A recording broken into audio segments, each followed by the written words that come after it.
નમસ્કાર દર્શક મિત્રો, શું તમે જાણો છો કે સવારે આંખ ખુલતાની સાથે જ કરેલા માત્ર 3 કામ તમારા ઘરની નકારાત્મકતા દૂર કરી શકે છે? ઘણી સ્ત્રીઓ દિવસભર મહેનત કરે છે, છતાં ઘરમાં પૈસા ટકતા નથી, કામમાં અડચણ આવે છે અને ઘરમાં હંમેશા તણાવનું વાતાવરણ રહે છે. વાસ્તુશાસ્ત્ર અને આપણા પ્રાચીન નિયમો અનુસાર સવારે ઉઠ્યા પછીની કેટલીક આદતો આપણા ઘરની ઉર્જા પર સીધી અસર કરે છે. કહેવાય છે કે જો સ્ત્રીઓ સવારે ઉઠતાની સાથે જ આ 3 શુભ કાર્ય કરે તો માતા લક્ષ્મીની કૃપા ધીમે ધીમે ઘરમાં વધવા લાગે છે, સુખ શાંતિ રહે છે અને ઘરની બરકત જળવાઈ રહે છે. અને મિત્રો, આ 3 કામ ખૂબ સરળ છે, પણ મોટાભાગના લોકો અજાણતા તેમાં ભૂલ કરી બેસે છે. તો મિત્રો, આજનો આ વિડીયો અંત સુધી જરૂર જોતા રહેજો, કારણ કે આજે અમે તમને એવી ખાસ માહિતી આપવાના છીએ જે તમારા દૈનિક જીવનમાં સકારાત્મક પરિવર્તન લાવી શકે છે.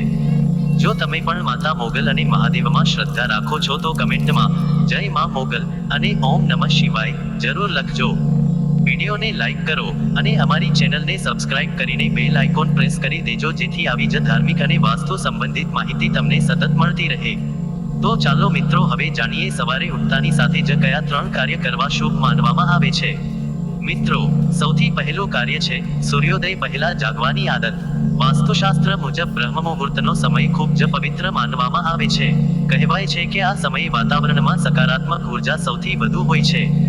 જે લોકો સવારમાં મોડું સુધી સૂતા રહે છે તેમના ઘરમાં આળસ અને નકારાત્મકતા વધે છે. જ્યારે સવારે વહેલા ઉઠનાર લોકોના જીવનમાં શિસ્ત, શાંતિ અને સકારાત્મકતા વધે છે.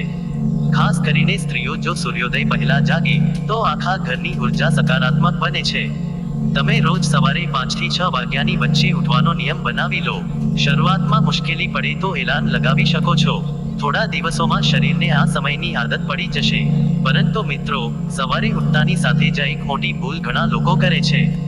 ઘણા લોકો આંખ ખુલતા જ સીધા પથારીમાંથી નીચે ઉતરી જાય છે અથવા તરત મોબાઈલ જોવાનું શરૂ કરી દે છે. વાસ્તુ અનુસાર આવું કરવું શુભ માનવામાં આવતું નથી. સવારે આંખ ખુલ્યા પછી થોડા ક્ષણ શાંતિથી બેસો અને તમારા બંને હાથના દર્શન કરો. આ સમયે આ મંત્ર બોલવો ખૂબ શુભ માનવામાં આવે છે. કરાગ્રે વસતે લક્ષ્મી, કરમધ્યે સરસ્વતી, કરમૂલે તુ ગોવિંદઃ, પ્રભાતે કર દર્શનમ. આ મંત્ર બોલીને પોતાના હાથને જોડીને દર્શન કરવાથી મનમાં સકારાત્મક ભાવ આવે છે. કહેવાય છે કે આપણા હાથમાં માતા લક્ષ્મી, માતા સરસ્વતી અને ભગવાન વિષ્ણુનો આશીર્વાદ રહેલો હોય છે. આ પછી ધીમેથી ધરતી માતાને સ્પર્શ કરો અને મનમાં પ્રાર્થના કરો કે હે પ્રભુ, આજનો દિવસ સારો પસાર થાય. આ નાનો નિયમ મનને શાંતિ આપે છે અને દિવસની શરૂઆત સકારાત્મક બનાવે છે. મિત્રો, હવે વાત કરીએ બીજા મહત્વપૂર્ણ કાર્યની. સવારે ઉઠ્યા પછી પોતાની પથારી ગોઠવી દેવી ખૂબ જરૂરી માનવામાં આવે છે. ઘણા લોકો પથારી એવી જ છોડી દે છે, જેના કારણે ઘરમાં આળસ અને અવ્યવસ્થા વધે છે. જે ઘરમાં સ્વચ્છતા અને વ્યવસ્થા રહે છે ત્યાં સકારાત્મકતા પણ વધારે રહે છે. ત્યારબાદ ઘરમાં ઝાડુ લગાવવું ખૂબ મહત્વપૂર્ણ માનવામાં આવે છે.